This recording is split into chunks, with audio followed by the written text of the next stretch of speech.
Hello everyone, this is Imran and today's topic is heart disease यानी हृदय रोग।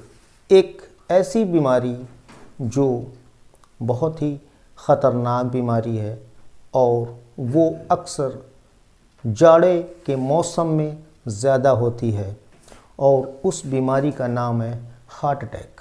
आज हम हार्ट अटैक के बारे में बात करेंगे कि हार्ट अटैक क्यों आता है, क्या कारण है इसके, किस वजह से हार्ट अटैक आता है और इसके क्या हैं लक्षण, क्या हैं इसके बचाव। तो चलिए हम वीडियो शुरू करते हैं कि आखिर हार्ट अटैक क्यों होता है। फ्रेंड्स, हार्ट अटैक होने का सबसे बड़ा कारण है हमारी जो आर्टरीज़ हैं उसमें कोलेस्ट्रॉल का जमना। जब ब्लड में कोलेस्ट्रॉल की मात्रा बढ़ जाती है तो आर्टरीज़ में एक परत बनने लगती है।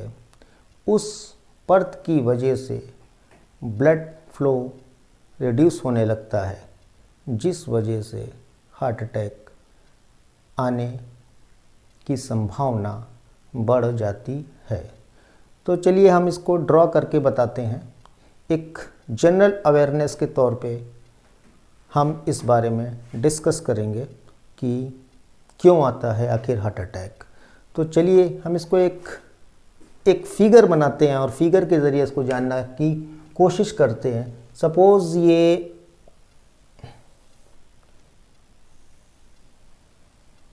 अगर हम इसको एक हार्ट मान लें तो इसमें कुछ आर्टरीज़ बाहर होती हैं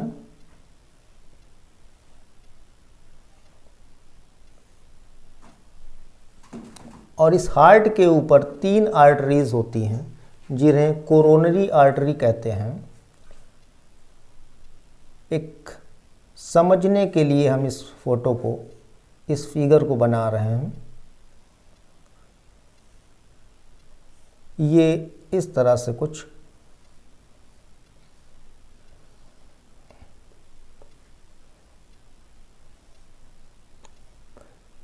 एक जनरल नॉलेज के तौर पे हमें आपको समझा रहे हैं। इस हार्ट के ऊपर 3 आर्टरीज़ होती हैं जिन्हें हम कोरोनरी आर्टरी कहते हैं। कोरोनरी आर्टरी 3 आर्टरी होती हैं हार्ट के ऊपर जो हार्ट को ब्लड सप्लाई करती हैं, जो हार्ट का न्यूट्रिशन करती हैं, जो हार्ट को ऑक्सीजन कैरी करती हैं।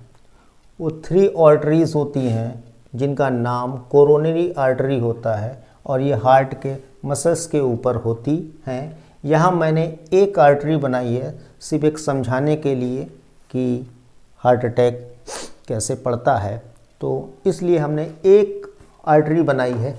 एक जनरल नॉलेज के तौर पे, जनरल अवेयरनेस के तौर पे बताया जा सके, समझाया जा सके, उस हिसाब से मैंने एक आर्टरी बना दी है जिसे हम कोरोनरी आर्टरी कहते हैं। बाकी जो हार्ट से बाहर जो आर्टरीज़ हैं वो आर्टरी जो होती हैं ऑर्गन्स, बॉडी के ऑर्गन्स में ब्लड सप्लाई करती हैं, तो उनके बारे में हम बात नहीं करेंगे। हम बात करते हैं इन कोरोनरी आर्टरी के बारे में। कोरोनरी आर्टरी या यूँ कहें एक पतला सा पाइप, जैसे कि पाइप होता है, अगर हम इसको ऐसे ड्रा करके समझें, जिस तरह एक आयरन पाइप होता है, लोहे का पाइप होता है, अगर ये पाइप न्यू है तो इससे पानी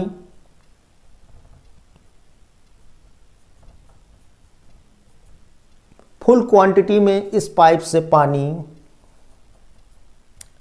फ्लो करता है, क्योंकि ये नया पाइप है और पूरा का पूरा जो अंदर का जो एरिया है, ये एरिया है पूरा का पूरा एकदम साफ है, किसी वजह से इसके फ्लो में ऑब्स्ट्रक्शन नहीं हो रहा है। लेकिन अगर यही पाइप में अगर जंग लग जाए, या यूँ कहें कि इसके अंदर जंग यानी कि रस्ट लग जाए, सपोज़ ये जंग लग गया इसमें,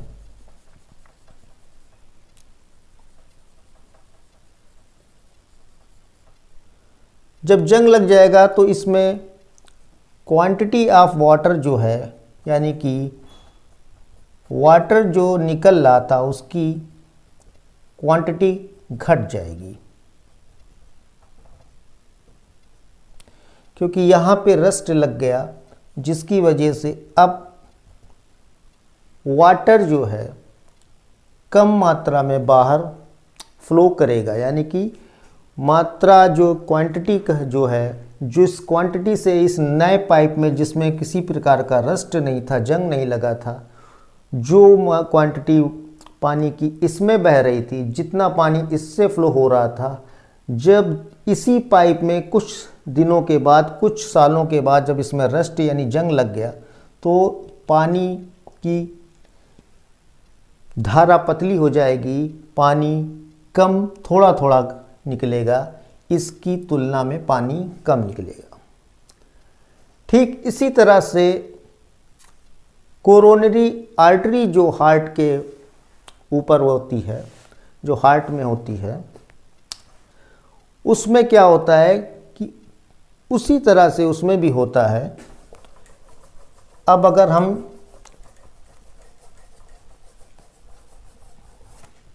सपोज ये एक कोरोनरी आर्टरी है, अगर हम इसे कोरोनरी आर्टरी मान लेते हैं और इसमें ब्लड का फ्लो 100% ब्लड का फ्लो हो रहा है, क्यों कि इसमें कोई भी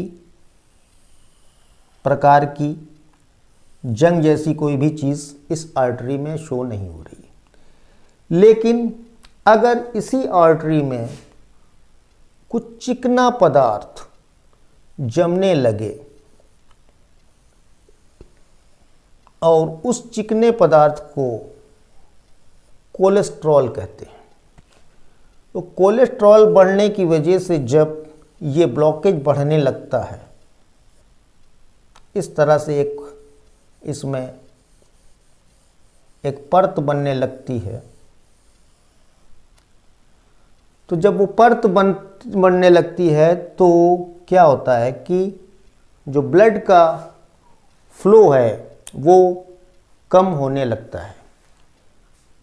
सीधी सी बात है कि आर्टरी के अंदर अगर एरिया घटने लगा, जब परत जमने लगी, और परत वो एक परत कैसी होती है, वो परत होती है फैट्स की, वो परत होती है कोलेस्ट्रॉल की वजह से, ट्राइग्लिसराइड की वजह से। जब यहाँ पे एक परत बनने लगती है तो अमाउंट ऑफ ब्लड यानी कि खून की मात्रा का फ्लो कम हो जाता है, उसकी मात्रा कम हो जाता है, रिड्यूस हो जाता है, और जिसकी वजह से ब्लड जो हार्ट के ऊपर, जो हार्ट में जो टिश्यूज़ होते हैं, वहाँ ब्लड रिड्यूस हो जाता है, कम मात्रा में पहुँचता है, जिसकी वजह से टिश्यूज़ डैमेज होने लगते हैं। अब इसमें होता क्या है कि अब हार्ट अटैक आता कब है? अब सवाल ये कि हार्ट अटैक कब आता है? जब ये जो ब्लॉकेज होती है, जो कोलेस्ट्रॉल वगैरह की वजह से बनती है, जब इसके ऊपर एक परत बन जाती है, लेयर होती है, और उस लेयर को कहते हैं इंटीमल मेम्ब्रेन। जब ये लेयर ब्लास्ट हो जाती है जब ब्लॉकेज बढ़ने लगता है तो ये लेयर जो होती है इंटीमल मेम्ब्रेन जो होती है ये ब्लास्ट हो जाती है, और जब ये ब्लास्ट होती है तो ये यहाँ जो ब्लड आ रहा है और ये ब्लड में जो कोलेस्ट्रॉल होता है ये और ये ब्लास्ट होने के बाद ये मिलके यहाँ पे पूरी तरह से ये ब्लॉक्ड हो जाती है। और जब ये पूरी तरह से ब्लॉक हो जाती है तो यहाँ इस एरिए में ब्लड आना ख़त्म हो जाता है, यानी कि आगे ब्लड फ्लो नहीं करता, ब्लड की मात्रा आगे नहीं जाती। तो जब ब्लड आगे फ्लो नहीं करता है तो उस एरिए में जो टिश्यूज़ होते हैं जहाँ ब्लड नहीं पहुँच पा रहा है, यानी कि यहाँ पे रुका, तो इसके बाद जो हार्ट का एरिया है तो इस एरिया के जो टिश्यूज़ होते हैं वो डैमेज होने लगते हैं, वो डेड हो जाते हैं, और इसी को हम हार्ट अटैक के नाम से जानते हैं। यानी कि हार्ट अटैक का मतलब कि हार्ट के ऊपर एक प्रहार, यानी कि हार्ट के किसी स्पेशल किसी एरिए में, किसी भी एरिए में, स्पेसिफिक एरिए में जब ब्लड फ्लो नहीं होता है, जब ब्लड रुक जाता है तो उस एरिए के tissues lack of blood, lack of oxygen, वो ऑक्सीजन और खून की कमी की वजह से उस एरिए के टिश्यूज़ डैमेज हो जाते हैं, डेड हो जाते हैं, जिसकी वजह से हार्ट अटैक आता है। तो अब हम इस फिगर में बताते हैं कि हार्ट अटैक आता है तो कब आता है, क्या है, कैसे, इसके बारे में हम और इस फिगर में बताते हैं। क्योंकि हार्ट अटैक भी 3 प्रकार के हार्ट अटैक्स होते हैं। एक, अगर क्लॉट यहाँ पे बना, इस एरिए में क्लॉट बना, तो सपोज इस एरिया, इतने एरिए का जो हार्ट का जो एरिया है, यहाँ ब्लड सप्लाई रुक गई, तो इस एरिए में सिर्फ इतना एरिया हार्ट का डैमेज हो गया। तो ये जो एरिया जो हार्ट का डैमेज हुआ, ये जो डैमेज एरिया है, इससे पेशेंट की जान नहीं जाएगी, पेशेंट की जान को इतना ख़तरा नहीं है। ये एक वार्निंग होगी पेशेंट के लिए और उसमें पेशेंट की जान नहीं जाएगी। तो इस तरह के अटैक को कहते हैं माइनर अटैक।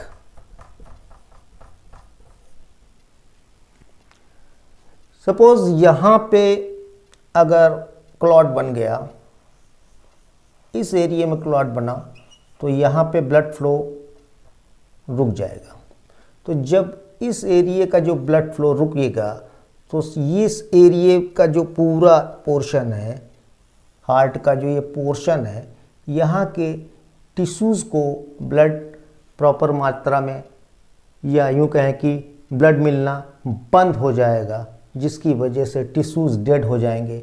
और जब टिश्यूज़ डेड हो जाएंगे, उन्हें ब्लड नहीं मिलेगा, उन्हें ऑक्सीजन नहीं मिलेगा, तो वो डेड हो जाएंगे, जिसकी वजह से ये एरिया पूरा ख़राब हो, ये एरिया पूरा डेड हो जाएगा। तो इसे हम कहेंगे मेजर अटैक। और अगर क्लॉटिंग यहाँ पे हो गई 100%, तो ये पूरा एरिया डेड हो जाएगा।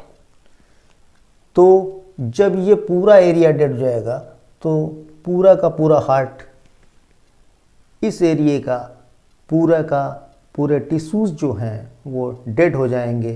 तो इस अटैक को कहेंगे मैसिव अटैक। मेजर अटैक में अगर पेशेंट को तुरंत हॉस्पिटल ले जाया जाए और उसकी जांचें हो जाएं, ईसीजी वगैरह अगर कर दी जाए, तो पेशेंट की जान बच सकती है। लेकिन अगर मैसिव अटैक आया तो पेशेंट का हॉस्पिटल तक पहुंचना भी मुश्किल हो जाएगा, पेशेंट घर ही में उसकी डेथ हो जाएगी। तो मैसिव अटैक जो होता है बहुत ज़्यादा ही डेंजरस होता है। तो ये मेजर अटैक, जितना एरिया ज़्यादा डेड होगा उतनी ही जल्दी डेथ होने की संभावना होती है, उतना ही डेथ रेट बढ़ जाता है जितना ज़्यादा एरिया डेड होगा। तो ये जो है ये हार्ट अटैक के प्रकार और हार्ट अटैक क्यों आता है, हार्ट अटैक आने का कारण क्या है। ये अटैक आने का सबसे बड़ा कारण है इस परत का बनना, इस लेयर का बनना, जिसकी वजह से ये ब्लॉकेज होता है। और ब्लॉकेज जब होता है तो इस लेयर के ऊपर एक मेम्ब्रेन होती है, वो फट जाती है, जिससे आर्टरी जो होती है पूरी तरह ब्लॉक हो जाती है। और जब आर्टरी ब्लॉक हो जाती है तो अटैक पड़ता है। और अटैक के 3 प्रकार होते हैं, minor attack, major attack and massive attack. Minor attack थोड़े हार्ट की जो मसल्स होती हैं उसमें थोड़े एरिया को डेड करता है, इसलिए माइनर अटैक होता है, इसको कहते हैं, क्योंकि इसमें पेशेंट की जान बच जाती है, उसको ज़्यादा नुकसान नहीं होता। जबकि मेजर अटैक में काफ़ी एरिया के टिश्यूज़ डेड हो जाते हैं, जिसकी वजह से अगर पेशेंट को तुरंत हॉस्पिटलाइज ना किया जाए तो उसकी जान जा सकती है। पेशेंट को तुरंत हॉस्पिटल ले जाना चाहिए, खासकर वहाँ जहाँ पे ईसीजी की सुविधा हो।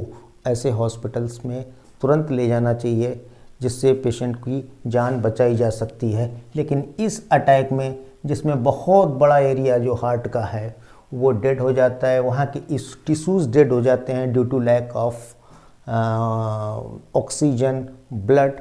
तो इन केस तो उसकी वजह से ये मैसिव अटैक पड़ता है, बड़े एरिया में अटैक पड़ता है, जिसमें पेशेंट लेटे लेटे ही पता नहीं चलता उसकी कब डेथ हो जाती है। घर ही में उसकी डेथ हो जाती है, हॉस्पिटल ले जाते टाइम रास्ते में डेथ हो जाती है। तो मैसिव अटैक जो होता है बहुत ही डेंजरस होता है। अब हम जानते हैं कि इससे बचा कैसे जा सके, क्यों ये ब्लॉकेज होते हैं।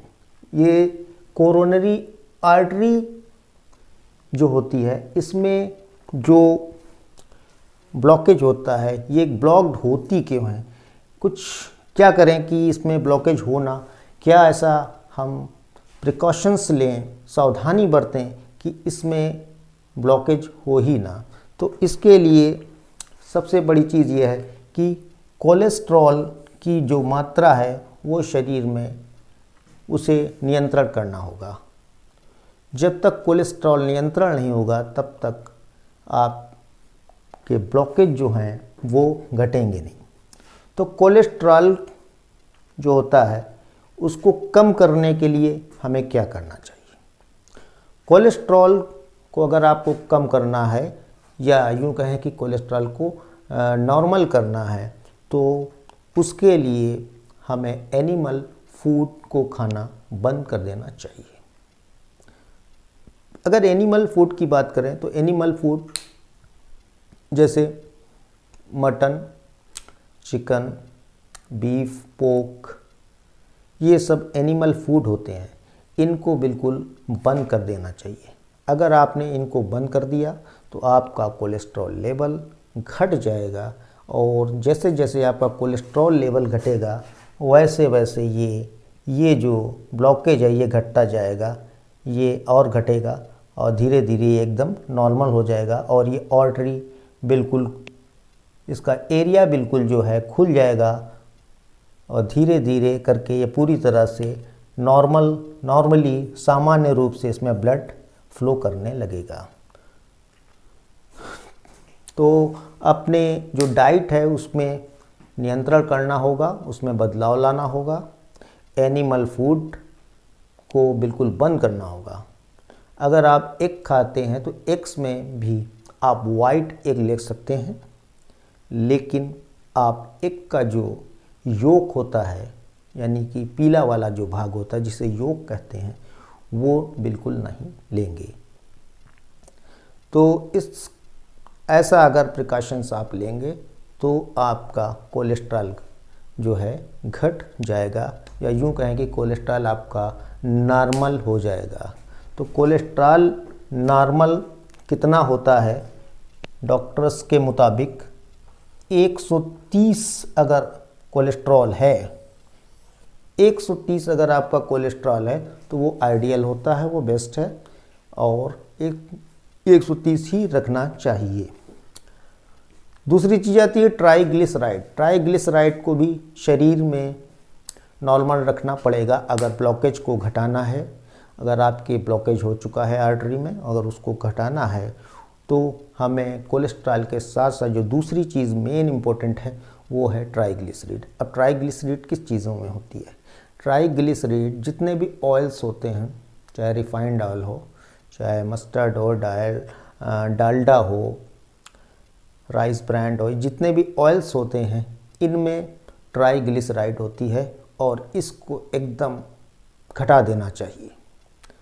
एकदम इसको ना के बराबर अगर आप यूज़ करेंगे तो आपका ट्राइग्लिसराइड जो है घट जाएगा, और अगर आपका ट्राइग्लिसराइड घट के नॉर्मल कंडीशन में आ जाएगा तो आपका ब्लॉकेज भी कम हो जाएगा। और जो ट्राइग्लिसराइड होता है वो ट्राइग्लिसराइड का जो नॉर्मल होता है वो 100 के आसपास रहना चाहिए। तो इस तरह से ट्राइग्लिसराइड आप घटा दें, आप नॉर्मल पे ले आएँ। कोलेस्ट्रॉल जिसे आप 130 तक रखें। और कोलेस्ट्रॉल क्या होता है? कोलेस्ट्रॉल होता है खून में चर्बी, यानी खून में जो चिकनापन होता है उसे कोलेस्ट्रॉल कहते हैं।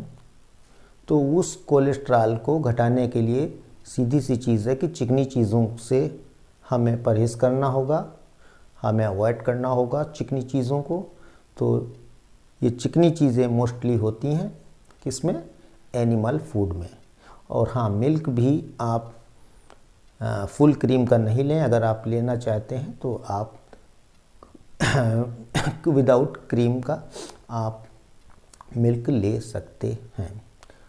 तो ये दो चीज़ों पे अगर आपने कंट्रोल कर लिया, और साथ में अगर आपने बीपी को कंट्रोल कर लें, बीपी अगर 120 और 80 हो जाए तो भी जो है आप इन ब्लॉकेज से बच सकते हैं। और बीपी के घटने, नॉर्मल होने से भी हार्ट अटैक के चांसेस घट जाते हैं। तो हार्ट अटैक के चांसेस को घटाने के लिए कोलेस्ट्रॉल को नॉर्मल रखना होगा, ट्राइग्लिसराइड को नॉर्मल रखना होगा, कम से कम रखना होगा। और अगर आप शुगर यानी डायबिटीज़ के पेशेंट हैं तो आपको डायबिटीज़ भी नॉर्मल ही रखना होगा।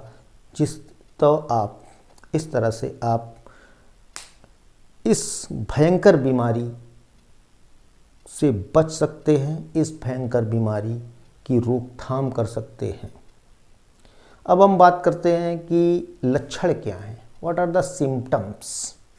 अगर आपको कुछ ऐसा क्या फील होगा कि आपको अगर हार्ट अटैक आया है। अगर हार्ट अटैक किसी पेशेंट को आता है तो उसको इस चेस्ट में या एरिए में, यहाँ से जैसे इस फिगर में है, इस एरिए में पेन होगा। और जब ये चेस्ट से होता हुआ पेन, यहाँ से होता हुआ पेन ये आर्म्स तक जाएगा, ये जा सकता है, ये पेन नेक तक जा सकता है, बैक तक जा सकता है, या जबड़े तक भी जा सकता है। तो ये एक लक्षण हो सकता है कि आपको हार्ट अटैक आया है। या दूसरी बात करें तो डिजीनेस, आपको चक्कर भी आ सकता है। अगर हार्ट अटैक आपके हुआ है तो आपको चक्कर भी फील होगा। आपको नाजिया एंड वॉमिटिंग यानी जी मत लाएगा, और नाउजिया होगा यानी जी मत लाएगा, उल्टी भी होगी।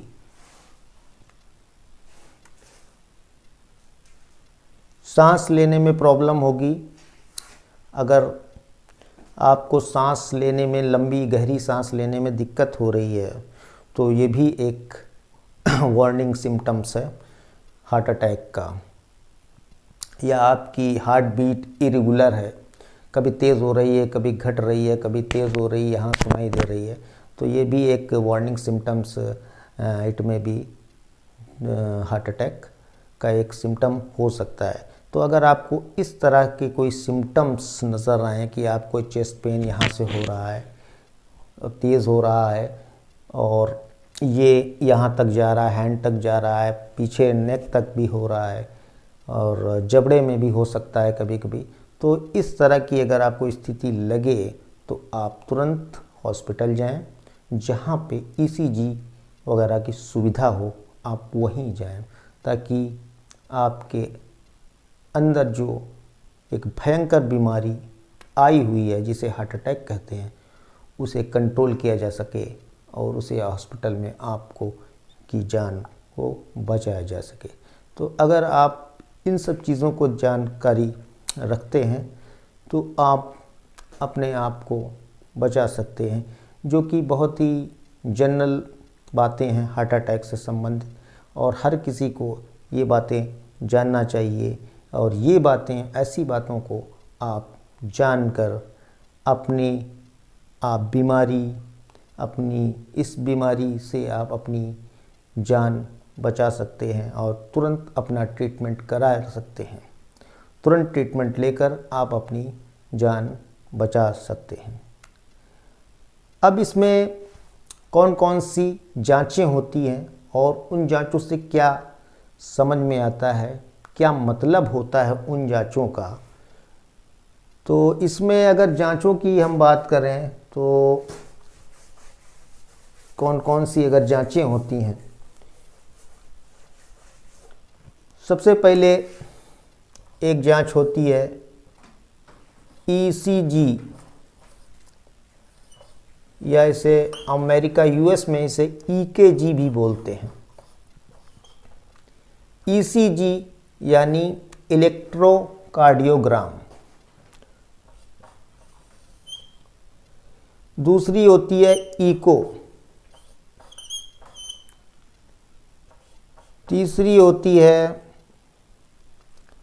Stress test.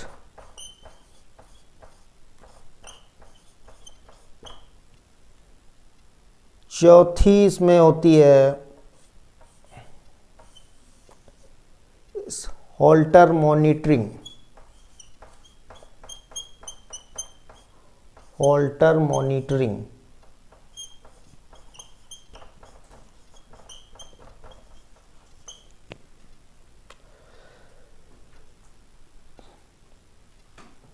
और एक और भी जांच इसमें होती है, वैसे कई जांचें होती हैं मुख्यतः, लेकिन इसमें एक सीटी स्कैन भी होता है, हार्ट सीटी स्कैन भी होता है। तो ये सब जांचें होती हैं। इन जांचों के बारे में हम आपको अगले वीडियो में बताएंगे, क्योंकि अगर हम इन जांचों को, इन टेस्ट के बारे में अगर हमने इस वीडियो में बताया तो वीडियो बहुत लंबा हो जाएगा। इसलिए हम इस वीडियो को यहीं पे ख़त्म करेंगे और नेक्स्ट वीडियो में हम आपको ये जांचों के बारे में फुल जानकारी देंगे। ये जांचें क्यों होती हैं और इनका क्या मतलब होता है, इनसे डॉक्टर्स को क्या रिपोर्ट मिलती है आपके हार्ट के बारे में, आपका हार्ट फंक्शन किस तरह से कर रहा है। तो इन जांचों को करने के बाद इसकी रिपोर्ट से डॉक्टर को पता चल जाता है। तो आज के वीडियो में बस इतना ही। अगर वीडियो पसंद आए तो वीडियो को खूब सारा सब्सक्राइब करें, खूब सारा शेयर करें और बेल आइकन दबाना ना भूलें, ताकि सबसे पहले नोटिफिकेशन आपके पास पहुंचे। तब तक के लिए गुड बाय।